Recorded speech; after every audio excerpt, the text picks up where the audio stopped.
Усім мы прывітанне яшчэ раз з вами по-ранейшаму Зміцер Лукашукі. Мы працягваем абмяркоўваць падзеі ў Беларусі і за яе межамі у нашым супольным праекце Еўрарадыё і Е-прамовы. І працягнем мы сённяшні наш вельмі насычаны абмеркаваннямі, падзеямі дзень размовай з чарговым, але фактычна самым выбітным нашым гостцем, прафесор, психолог Владимир Янчук. Добрый день, спадар Владимир. Добрый день. Спадар Владимир, давайте я пачну адразу, як кажуць, быка за рогі і з галоўнай тэмы. Гэта сёння галоўная тэма для абмеркавання. Я думаю, што ва ўсёй краіне і за яе межамі таксама гэта тая трагедыя, якая здарылася ў Мінску, якая скончылася смерцю 2 чалавек. І звычайнага айцішніка і супрацоўніка спецслужбаў.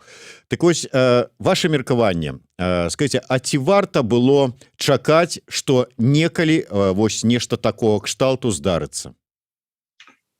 Знаете, вообще, конечно, ситуация трагичная, да, и я уже реагировал на нее, и в том числе в своем посте. Почему? Потому что умерло 2 человека. Не просто человек, а мужья, отцы, без родителей остались дети. И это всегда, конечно, очень такое экзистенциальное событие, и сложно реагировать на него. И, конечно же, возникает очень много вопросов. Так? И вопросов, связанных просто, во-первых, человеческим состраданием. Почему? Потому что это все-таки такое событие неординарное, а во-вторых, всегда возникает, у меня как у психолога, почему это произошло. Так и здесь факт вроде бы налицо, вроде бы реакция на этот факт разная. И обращаясь к соцсетям, я вижу полярные оценки. С одной стороны, допустим, сочувствие, с одной стороны, а с другой стороны, некое, так сказать, будем говорить так, саркастическое реагирование, мол, этого стоило ожидать. Поэтому ситуация, конечно, трагическая. И дальше, опять-таки, мозги-то у меня пытливые, аналитические, я сразу же задаю вопрос, зная специфику работы, в том числе спецслужб, не первый это случай, так? И наверняка таких случаев было больше, чем достаточно. И, в принципе, человек, поступающий на службу, в спецслужбы, осознает потенциальную возможность. По крайней мере, приходится ему работать с категорией людей, с которыми он борется. Так? А если ты борешься, то и с тобой борются. А, допустим, в зависимости от ориентировки той стороны, и возникает сразу довольно много вопросов, так сказать. Это же сторона может оказать и вооруженное, в том числе, сопротивление. Поэтому, безусловно, допустим, готовность некая есть. И почему именно сегодня возникает вот такое, очень быстрое тиражирование вот этого события и придание ему такого резонанса, это, конечно, такой вопрос дискуссионный, вопрос очень непростой. Але ж ўсё ж таки мы вельмі даўно казалі, і я з розных бакоў чуў, што вось такі ўзровень рэпрэсій, такі ўзровень ціску прывядзе да радыкалізацыі грамадства. Прычым да радыкалізацыі абодвух бакоў. Так вось, гэта праява гэтай радыкалізацыі, на ваш погляд? І ввогуле, ці варта ад беларусаў у сённяшніх умовах чакаць гэтай вось радыкалізацыі пасля гэтай мірнай рэвалюцыі з знятымі ботинкамі перад тым, як стаць на лаўку? Знаете, тоже такой вопрос. И вот люди, когда они афишируют какое-то действие, они вообще-то должны ставить вопросы перед собой. А к чему это может привести? Во-первых, прецедент. Так? Это прецедент, и, допустим, безусловно, в любом обществе есть какая-то часть экстремально настроенных людей, которые ждут своеобразного триггера. И потом, когда вы показываете какое-то событие, вы тем самым провоцируете какую-то аудиторию. Я даже приведу пример вот такой, допустим, знакомый всему сообществу, пример, допустим, футбола, самого неожиданного. И первоначально, допустим, всякие же люди приходят на футбол, и на каком-то этапе развития мы начали замечать людей экстремального поведения. То голый выбегает, то еще какой-то человек выбегает. И первоначально телевидение смаковало эти вещи, а потом консолидированно пришла к выводу не показывать. Почему? Потому что такого рода показы, они провоцируют других людей на следование, на подражание. Поэтому, когда принимается решение о таком тиражировании какого-то события, я подчеркиваю, речь идет о персональной ответственности. Разные люди, разные у них мотивы, и если вы показываете действие, то не исключено, что вы провоцируете, допустим, вот это подражание. Но другое дело, что возникает вопрос, а может кому-то и хочется, чтобы вот таким образцам подражали, почему? Потому что, ну, не секрет, живем мы сейчас в войне, так враги нас кругом окружают, так? Ну, а коль враги окружают, ну, допустим, первоначально можно эксплуатировать эту линию виртуально, ну, говорить о мифических танках, можно говорить еще о чем угодно, но в конце концов человек ведь существо такое любопытное, оно адаптивное, оно привыкает, оно и к смертям привыкает, кстати, и к посадкам привыкает, и ко многому другому привыкает. Ну, тогда возникает схема как? А как поддерживается в определенном состоянии? Надо что-то поярче, поострее и так далее, и так далее. Но это вещь, связанная с чем? С социальной ответственностью людей, формирующих общественное мнение. Общественное мнение – это вещь сложная. Дарэчы, вы вельмі так слушна заўважылі пра падражанне і прычыну. Глядзіце, у прынцыпе так, КДБ вельмі закрытая структура. Яны вельмі мала казалі і пра свае дзеянні, ну, калі толькі там час ад часу не пахваліцца якой-небудзь аперацыяй там удала праведзенай, але дамагчыся ад іх нейкіх там каментароў, там ад расказа там пра нешта даволі складана. А тут мы бачым такі усеагульны вброс гэтай інфармацыі. Прычым фактычна адначасова вось так гэта пайшло распаўсюджванне гэтай інфармацыі, якую распачалі праўладныя ці прапагандысцкія тэлеграм-каналы, ну і потым і ўсе астатнія. Узнікае пытанне, сапраўды, ёсць жа там псіхолагі таксама ў сістэме спецслужбаў, яны ж разумелі, што вот гэта ўсё штурхае, ну вот пагроза падражання можа быць, ці вот што яны спецыяльна это рабілі? Ну, знаете, это тоже вопрос непростой. Почему? Ну, во-первых, сам статус спецслужб – это, значит, невидимый, так? Ну, по идее, да, то есть вы должны незримо присутствовать, контролировать ситуацию. И когда вдруг действо начинает вот так тиражироваться, и под соусом чего? Не какого-нибудь губопика, так сказать, не под соусом, допустим, ну, Следственного комитета и так далее, а когда афишируется, что именно КГБ, тогда сразу же возникает вопрос, ну, с какой стати? Ну и более того, видеосъемка показывается, ну, их, пусть там изображение лиц-то размытое, но тем не менее идентифицировать этих конкретных людей можно.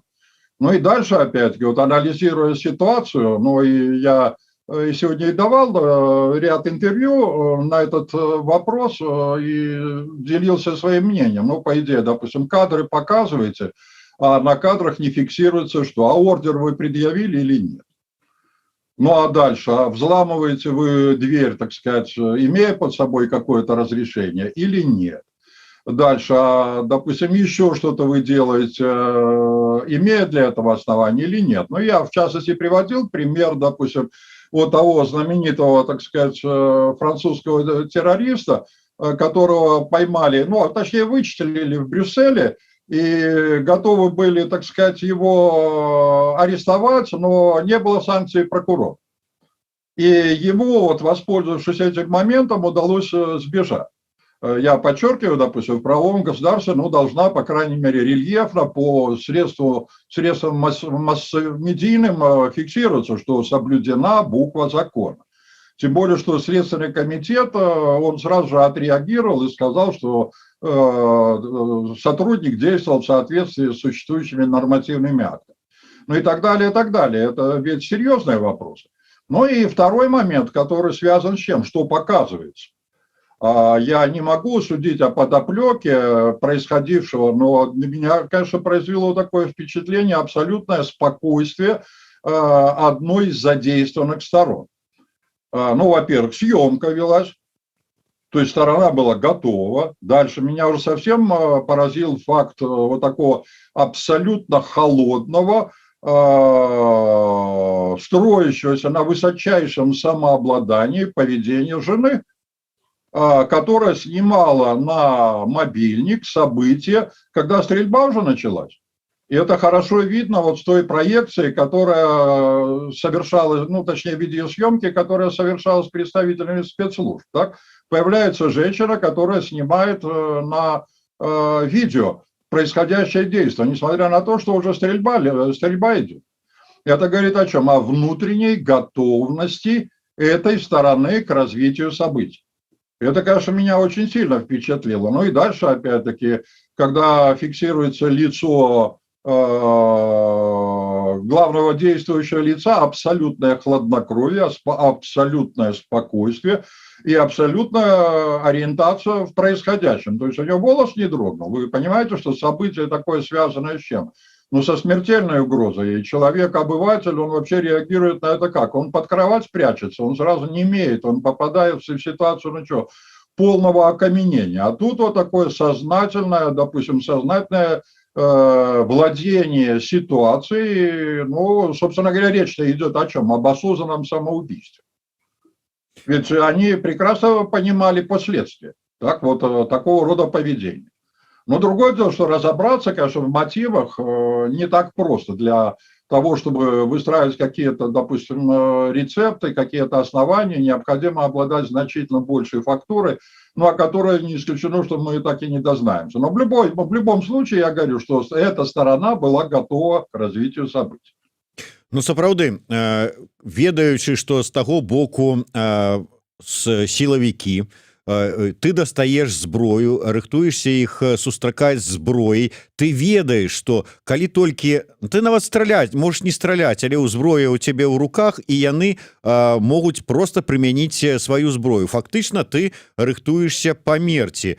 Гэта наколькі это для беларусаў, мне падаецца, што для беларуса, які вось выжываў у любых умовах, як той прусак, вот такія паводзіны, ну увогуле как бы не адпавядаюць. Но, Дмитрий, тут же ведь вопрос более серьезный, что общество, во-первых, я все время говорил, оно не гомогенно. И одна из проблем вот такого традиционного белорусского менталитета, хотя я очень так сложно отношусь к этому понятию, не высовывайся, оно начало сталкиваться с чем? А с появлением новой категории людей, которые по свету ездят, которые имеют опыт проживания в других пространствах, и которые обладают определенной внутренней свободой, и а вот эта внутренняя свобода, этот опыт проживания в другой системе ценностей, он формирует чувство протеста против чего? Против того, что наблюдается, допустим. И когда вот эти системы ценностей, они абсолютно несовместимы, возникает чувство протеста. И вот этот человек, допустим, воспитанный в другой системе ценностей, но в зависимости, опять-таки, от внутренних неких, так сказать, мотивов, особенностей и так далее, может и противостоять. Ну, в частности, для меня вот такой любопытный был эпизод. Я был как раз в Нью-Йорке около Трамп-хауза и наблюдал сцену, когда подъезжает американец и высказывает свое недовольство в отношении Трампа и использует нецензурную лексику. Для меня интересно было наблюдать за представителями спецслужб, которые кипели, но ничего ему не могли сделать. И он повыражал свои эмоции и поехал дальше. Это особенности уже чего? Допустим, вот того круга людей, которые знакомы с альтернативой. А человек, сидящий в этом пространстве, в замкнутом пространстве, не имеющий опыта, допустим, сравнительных координат, или для которых опыт этот имеет отрицательную нагрузку, почему? Потому что не каждому удается адаптироваться к другой системе существования. Почему? Она довольно жесткая. И, допустим, что бы мы ни говорили, допустим, вот эта система социального обустройства в Беларуси, она такая, с одной стороны, допустим, социально защищающая, а с другой стороны, социально расслабляющая. И, в принципе, человек может деградировать очень легко, адаптируясь к какому-то минимуму достижений. Поэтому я подчеркиваю, появилась категория людей с другим мировоззрением. И в зависимости от устойчивости этого мировоззрения, в зависимости от самообладания, в зависимости от структуры ценностей и значимости этих ценностей, люди избирают тот или иной способ реагирования. Ну и, конечно, можно не пускать на улицы, можно не пускать куда-то, ну а тут еще возникает некая вторая святость вот для этой новой системы ценностей – это посягательство на мое жилище. И смею вас заверить, что тот же американец выскочит с ружьем, если полиция без санкций будет врываться в его дом. Я не исключаю действия такого триггера. Но я подчеркиваю, я не люблю фантазировать, я говорю просто, что есть люди другой системы ценностей, а этого человека я не знаю. Я впервые столкнулся с этим эпизодом именно через средства массовой коммуникации, а когда ты сталкиваешься, ты понимаешь, что тебе показывают только вершину айсберга. А чтобы разобраться в истинных причинах, надо копать, копать и копать. И вряд ли мы докопаемся, по крайней мере, почему? Потому что одной стороны уже нет. Спадар Владимир, а як вы лічыце, як гэтая ўся сітуацыя паўплывае ў сэнсе, можа быць, псіхалагічнага стану на грамадства беларускае? Спачатку, я просто прыгадываю, спачатку беларускага грамадства быў шок ад таго, што адбывалася у міліцэйскіх пастарунках на Акрэсціна з беларусамі, якіх затрымалі. Потым неяк там прызвычаіліся да гэта, так, ну вот да, вот такія яны, вот так яны паводзяць. Потым быў шок ад таго, як стала вядома, што адбываецца з асуджанымі на суткі. І гэтак далей, гэтак далей. Вось я да нейкага такога, может быть, назапашвання гэтага прыняцця рэчаіснасці. Вот гэтая ситуация, яна якім чынам адаб'ецца? Ну, Дмитрий, вообще мое пребывание здесь, допустим, в этом пространстве, но как специалист, оно связано с огромным количеством открытий для себя. Я, допустим, ну как это может звучить немножечко цинично, делаю для себя огромное количество, допустим, вот открытий как психолог. И я, ну, с моей точки зрения, довольно хорошо ориентируюсь в психологии, причем в разных школах, в разных традициях. И все время ловлю себя на мысли, что человек может адаптироваться к чему угодно. Он и к тюрьме может адаптироваться, он и к побоям может адаптироваться, и ко многому другому, в случае, если у него нет вот этого стержня. Если у него нет стержня, он приспосабливается. Ну и мы неоднократно говорили о чем, что одна, я подчеркиваю, из особенностей обывателя, живущего в пространстве, приспособленчество ко всему, что угодно. Поэтому один из таких прогнозов – проглотится и это, адаптируется человек и к этому, и создаст проблему какую? В экстриме еще большего масштаба. Как-то не печально. Это я подчеркиваю, мысль циничная такая. И, допустим, ну, по идее, куда уже больше, ну, 2 смерти человеческие. Но я не исключаю, что, допустим, дальнейшее развитие событий может привести к каким-то более таким действенным средствам. И подчеркиваю, когда решается такой экзистенциальный вопрос, ну, в выборе средств не гнушаются. Как-то не печально. Да, я вярнуся пакуль што да вось гэтай здольнасці да адаптацыі да ўсяго. Вы слушна заўважылі пра тое, што нават не тое, што там да нейкіх такіх нязручнасцяў альбо да збіцця і катаванняў, але нават да смерці адаптацыя неяк так праходзіць. Апошняя там вайна, другая сусветная, гэтаму сведчанне. Але калі мы кажам не пра фізічныя нейкія вось такія цяжкасці там ці што-небудзь, а пра псіхалагічныя, наколькі здольны адаптацца да адаптавацца чалавек да псіхалагічнага гвалту і ціску, прычым который няспынны і пастаянны? Ну, знаете, тут же примеров очень много.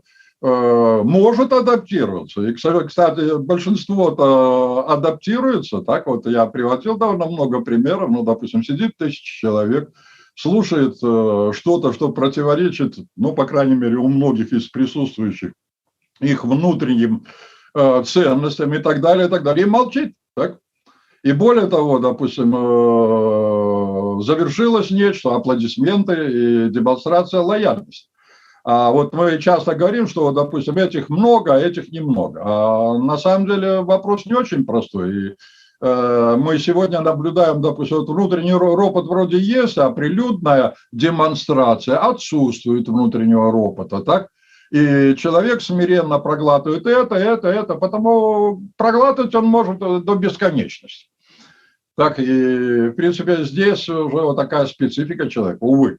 Но я подчеркиваю, человека, у которого система ценностей носит такой неустойчивый характер.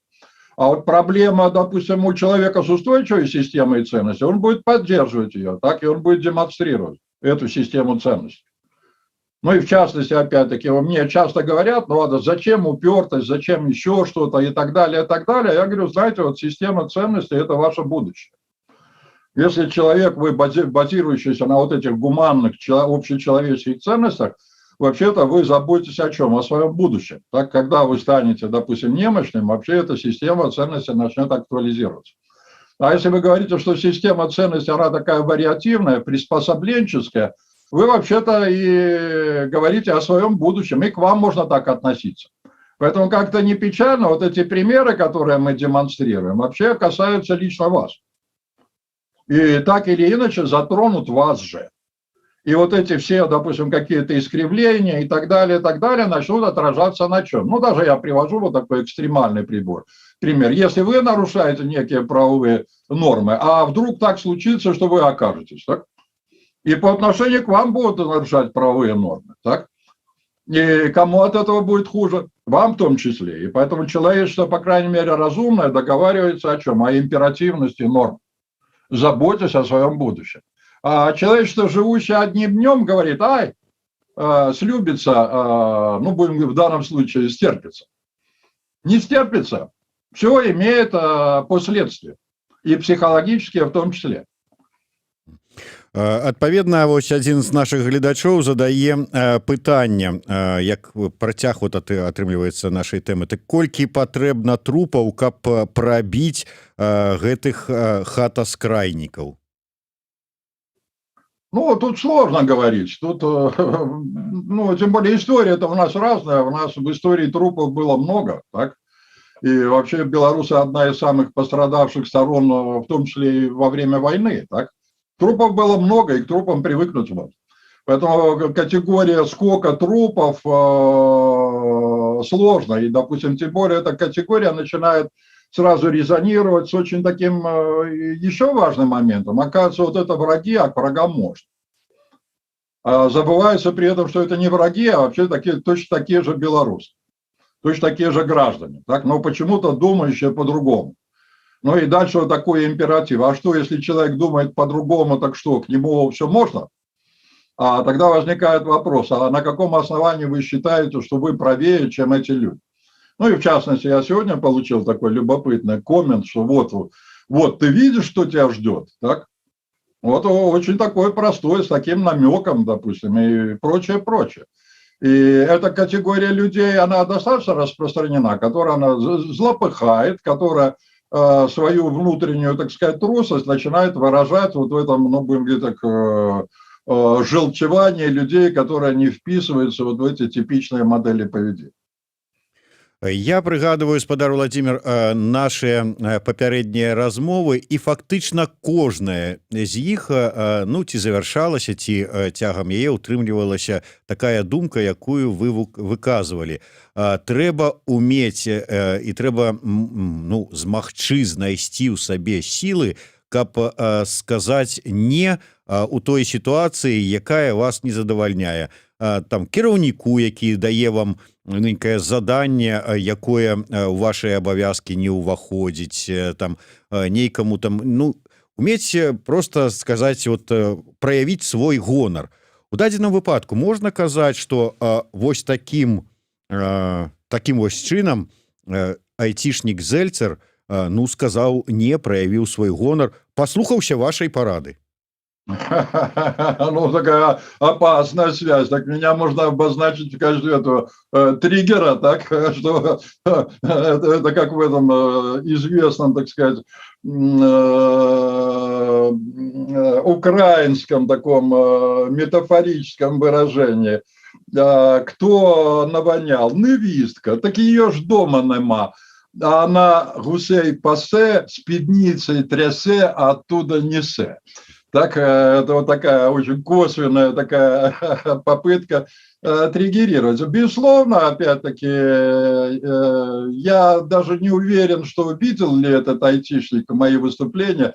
И когда мы считаем, что все айтишники смотрят Еврорадио, мы, наверное, слишком, так сказать, ну, будем говорить так, оптимистичны. Ну, не все, Я в данном 97%. случае, да, я в данном случае рассуждаю как человек, но повидавший многое, ну и опять-таки осведомленный в некой области знания, связанной с чем? Вообще с социальной сущностью человека. С теми опытами, с теми закономерностями, которые обусловливают комфортное бытие человека среди других людей. Причем вот этот опыт разных стран, разных культур и так далее подсказывает мне вот некие суждения, которые стали частью моего мышления.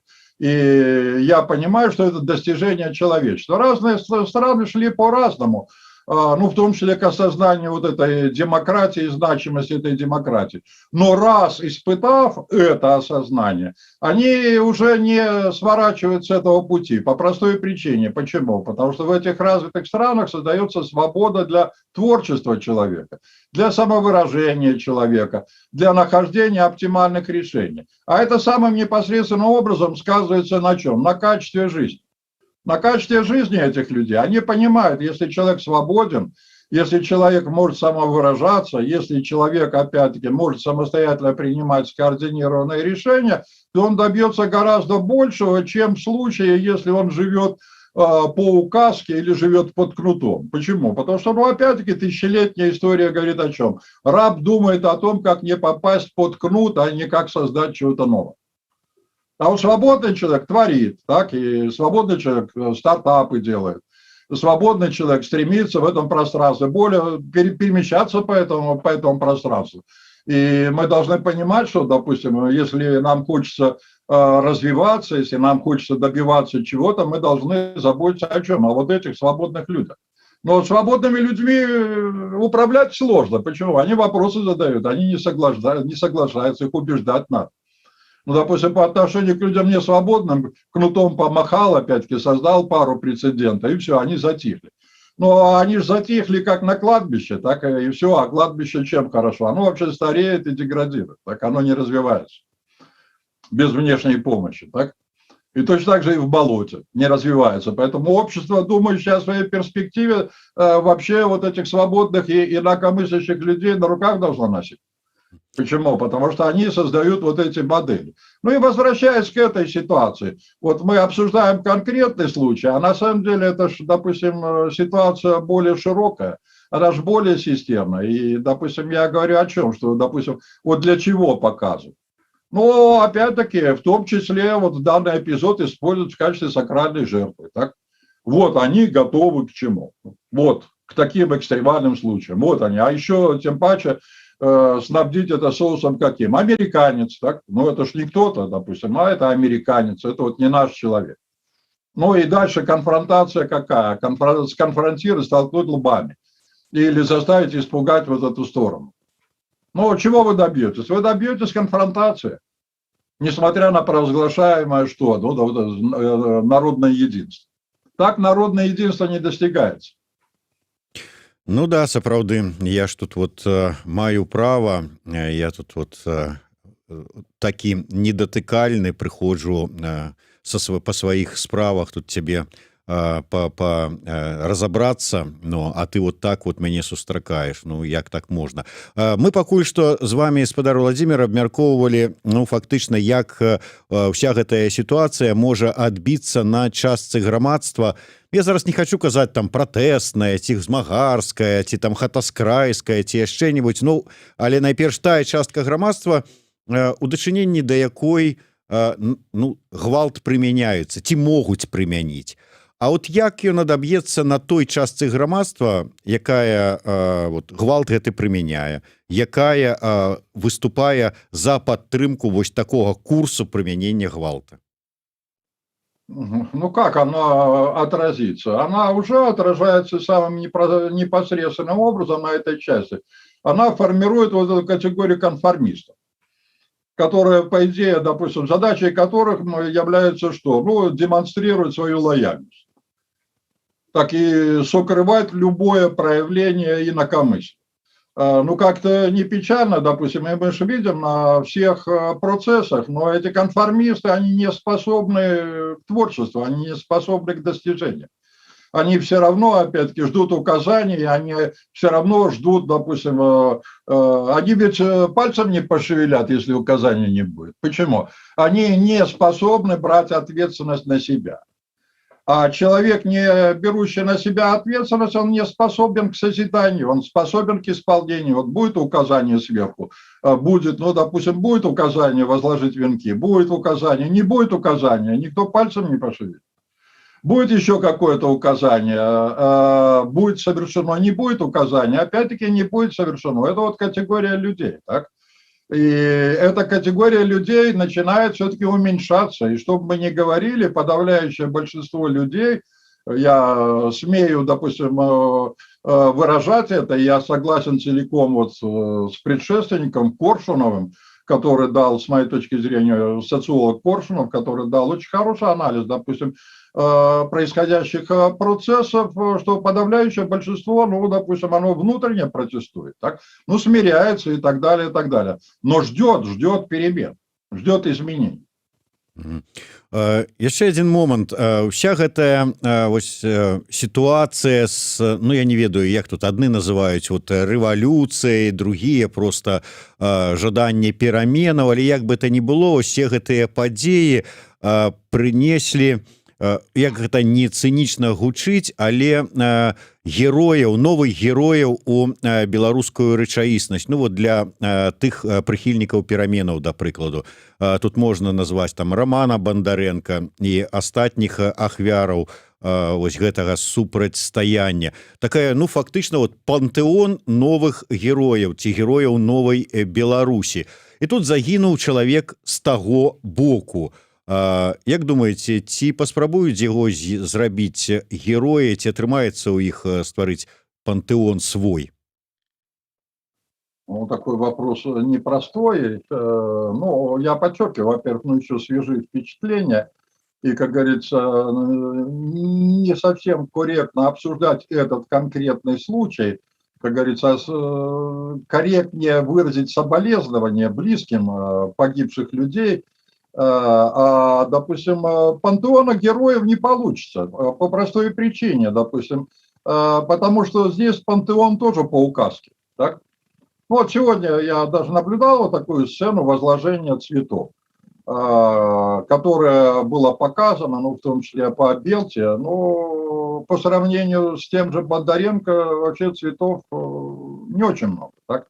Я понимаю, и профессия такая специфическая и так далее, и что многие вещи такие, ну, достаточно, скорее, демонстративные, чем внутренние. Поэтому написать можно, поэксплуатировать можно, но, допустим, когда вот это циничное большинство, оно не очень верит в героизм обозначаемых героев.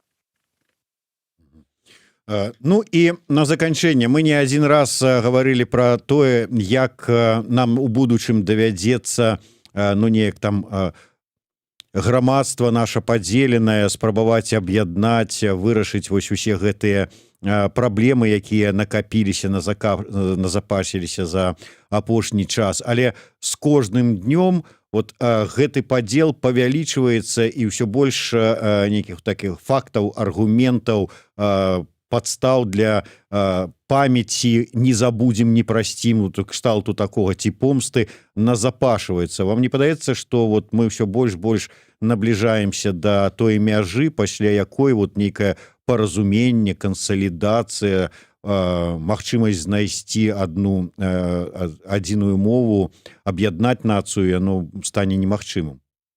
Знаете, выскажу парадоксальную мысль, что возможностей будет все больше и больше. Почему? Потому что ситуация будет ухудшаться и ухудшаться. Допустим, вот сторона, ну, будем говорить так, не конфронтирующая, но официозно все больше и больше разубеждается в чем? В радужности перспектив выхода из кризиса. Поэтому возникает очень много сомневающихся людей. Более того, допустим, когда вот нечто делается не очень профессионально, не очень грамотно, эффективность, ну, той же, допустим, официозной СМИ резко снижается, и сегодня уже очевидно, что, допустим, очень мало людей обращаются к официозным СМИ с поиском, допустим, ответов на интересующие их вопросы. Вот вам, пожалуйста, последствия. Если вы будете не очень квалифицированы, если вы будете, ну, будем говорить так, не очень честны в формировании общественного мнения, вы добьетесь чего? Что ваше влияние существенно будет снижаться. Ну и, допустим, вот это сомнение, вот эти зерна сомнения, которые порождаются, ну, по крайней мере, допустим, в стане сторонников, оно все больше и увеличивается. Ну и при еще каком моменте они ведь не способны к чему? К активным действиям. Не будет указания, действия не будет. Поэтому диалог возможен. Другое дело, что, допустим, я обратил бы внимание, ну, допустим, вот не надо поляризировать, и, допустим, вот этому другому, точнее, другой части либерально мыслящих людей, я тоже советовал бы вот как-то дифференцировать. Во-первых, смерть человека, она вызывает суд чувств. Вне зависимости. Вот здесь надо четко дифференцировать. Несогласие, допустим, с мировоззрением – это одно. А, допустим, есть некие святости, к которым надо относиться, ну, будем говорить так, с должной степенью почтения. Если мы относимся с должным почтением к событиям, допустим, к каким-то фактам, мы находим точки соприкосновения. А если мы не находим вот этих вещей, тогда у нас возникает, ну, довольно серьезная проблема. Так? И тогда вообще взаимодействие превращается в разговор глухих. А чтобы разговора глухих не было, нам надо согласиться хоть в чем-то. Это вот психологический совет. Для того, чтобы достичь хоть какого-то прогресса в развитии отношений, мы должны прийти к выводу. Хотя бы к такому выводу. Такого не должно быть. Такого в этой стране не имеет права быть. Так? И когда мы договариваемся о том, что такого не должно быть, мы должны совместно прилагать усилия, чтобы этого не было. А чтобы мы совместно прилагали усилия для того, чтобы этого не было, мы должны разобраться в причинах происшедшего и в подоплеке происшедшего. И когда мы досконально разберемся в причинах, в подоплеке, в том числе в нечистоплотной подоплеке использования этого печального эпизода в жизни страны для меркантильных каких-то идеологических интересов, тогда мы сделаем шаги навстречу друг другу. Поэтому я и обращаю внимание, святотатство использовать трагедию для решения своих вот этих сокрытых целей, манипулирования общественным сознанием и демонстрации вот этого вражеского противодействия. Давайте договоримся, опять-таки, что вот это вражество, оно ни к чему путному не приведет. Да, цалкам згодны з вами, і хацелася б, каб усю гэтую трагедыю не выкарыстоўвалі ў сваіх палітычных мэтах як з аднаго, так і з другога боку. А мы не будзем уподабляцца прапагандыстам, імёны якіх называць не будзем, якія скарысталіся этой сітуацыі, каб у чарговы раз аплюваць, пабырзгаць ядам і заклікаць да рэпрэсій і пашукаць ворагаў. Не будем гэтага рабіць. Дзякуй вялікі. Спасибо, Дмитрий, я целиком согласен с вами. Дзякуй вялікі. Владимир Янчук, Дміцер Лукашук у сумесным праекце Еўрарадыё Е-прамовы. Слухайце, глядзіце нас, беражыце сябе.